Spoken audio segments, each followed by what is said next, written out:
So we got a lot of new changes in Rainbow Six Siege. That's coming up in the new patch that's coming out with the Dustline DLC. So here's IQ. Her new ability is to actually see what devices she can see through walls. Instead of just a little circle ping, it actually does the whole outline of it. The idea is that people, barely play IQ, Montagna, and Tachanka. So this is the way the developers are trying to get them more utilized. So here is Montaigne right here with his shield, but now his shield has the side covers. Now this is really interesting and going to change the gameplay dynamic, because usually when they walk through a door, or when they're still kind of scared to go through the door, because just like any time a small tilt to the side, you can get shot from the side from any corner. So this protects his side. So let's say he's covering a door.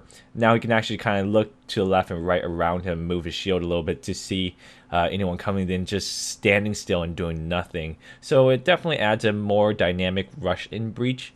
A couple of pros say they don't see it going in pros, but I actually think so.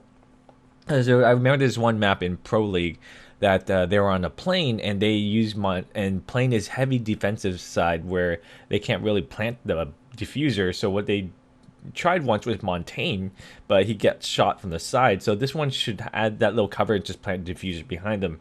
And the last one is Chanka.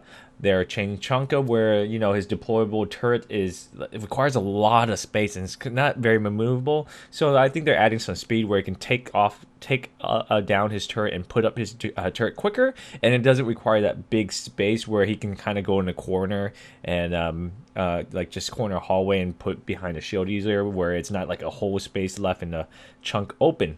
So that's pretty good. So I'm gonna see more people using casual. I don't think it's. I think the main people are gonna use is probably Montaigne more than any of these other changes, because I still think IQ is not that important operator.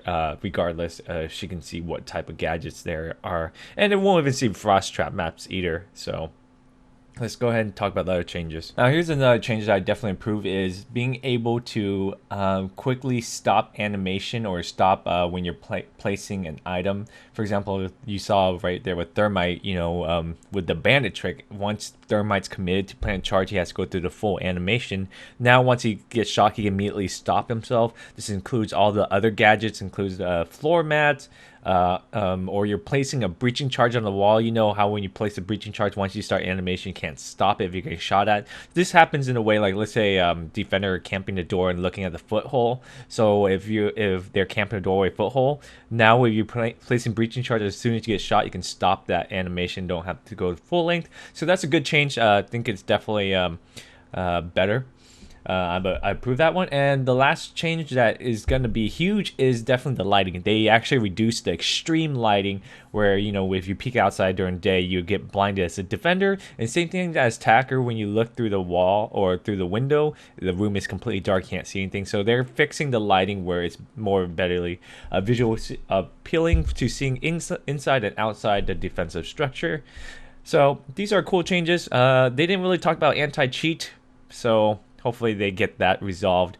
Anyways, let me know what you guys think of these changes, and who is the biggest change that you think is definitely going to improve the game.